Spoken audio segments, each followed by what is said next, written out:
Fala pessoal, nas últimas aulas a gente tem aprendido como que a gente cria um algoritmo, como é que a gente usa condicionais para controlar a execução de um código ou não.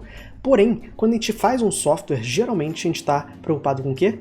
Poupar trabalho manual, né? E não tem coisa mais trabalhosa manualmente do que você fazer alguma tarefa repetida muitas vezes, né?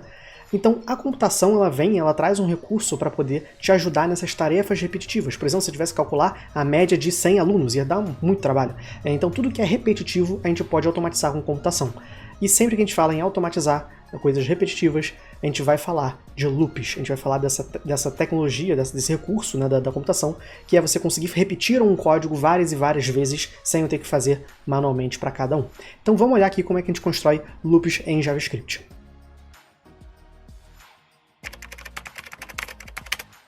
Eu quero fazer uma função aqui, né, que de alguma forma ela repita um código várias vezes, tá? Pode ser vou nem fazer uma função aqui por enquanto, eu só quero repetir um código várias vezes. Como que a gente faz isso com JavaScript? A gente vai ver duas formas de fazer isso aqui hoje. A primeira delas é com um recurso muito parecido com o if, que é o while, tá? Então se eu tenho aqui um código qualquer, dentro de uma função, por exemplo, e você tem um while, e aqui alguma condição, e aqui o seu código, como se fosse um if, né? O if é muito parecido, né? Basicamente é assim. Então nós temos aqui um while. Qual é a diferença do if para o while, né? A diferença é que o if, quando você coloca uma condição aqui, ele executa isso aqui uma vez e depois continua, segue o baile, né? Desce aqui e vai executando as próximas linhas. A diferença para o while é que o while, ele beleza, confere essa condição aqui, aí se for verdadeira, né, igual o if, ele executa isso aqui, só que depois ele avalia essa condição de novo. Se ela ainda for verdadeira, ele entra aqui de novo. Se ela ainda for verdadeira, ele entra aqui de novo. Ele fica aqui num loop, executando esse código aqui de dentro do while, tantas vezes quantas forem necessárias para essa condição aqui deixar de ser verdadeira. Por exemplo, se a gente coloca uma condição aqui que é sempre verdadeira, por exemplo, uso o booleano true aqui, while true, isso aqui vai ser sempre verdadeiro, então isso aqui nunca vai sair e você acabou de criar aqui o seu primeiro loop infinito e vai travar o seu programa, por exemplo. Então não recomendo, por favor, não criem while com true aqui, com uma condição que não muda, senão você vai ter um problema. Show de bola. Se eu quero fazer, então, um while que, por exemplo, repete 100 vezes algum código, eu quero que esse código aqui, aconteça 100 vezes, eu preciso, de alguma forma, com que essa minha condição aqui, ela só fique verdadeira por 100 vezes que esse código execute. Como que a gente pode fazer isso, galera? A gente tem que aprender a controlar esse while aqui.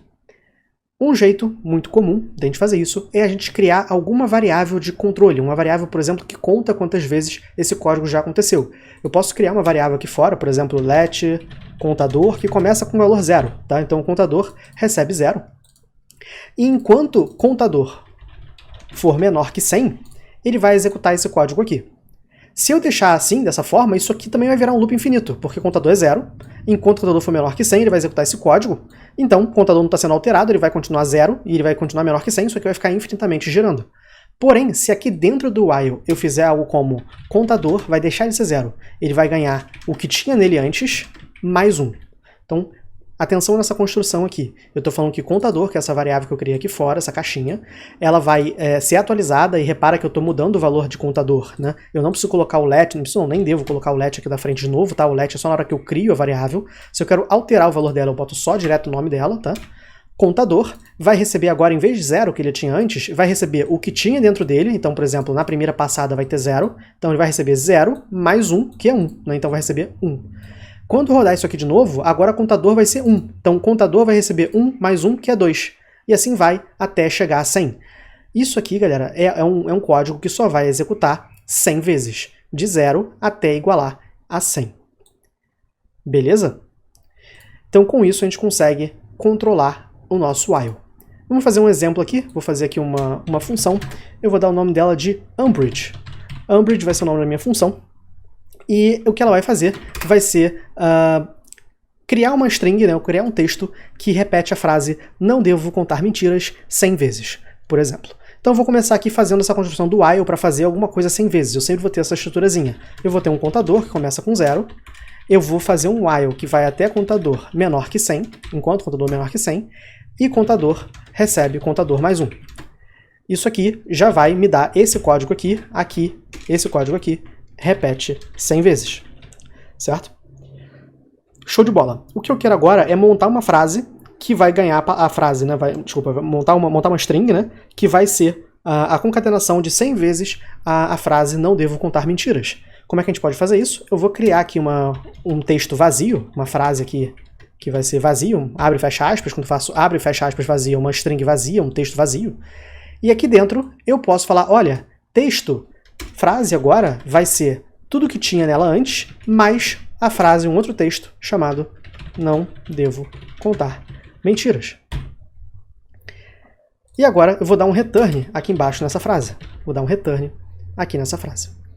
Então beleza, tem uma função Umbridge, ela tem um contador que começa com 0, enquanto o contador for menor que 100, ele repete esse código aqui dentro, incrementando o contador, né, a cada vez.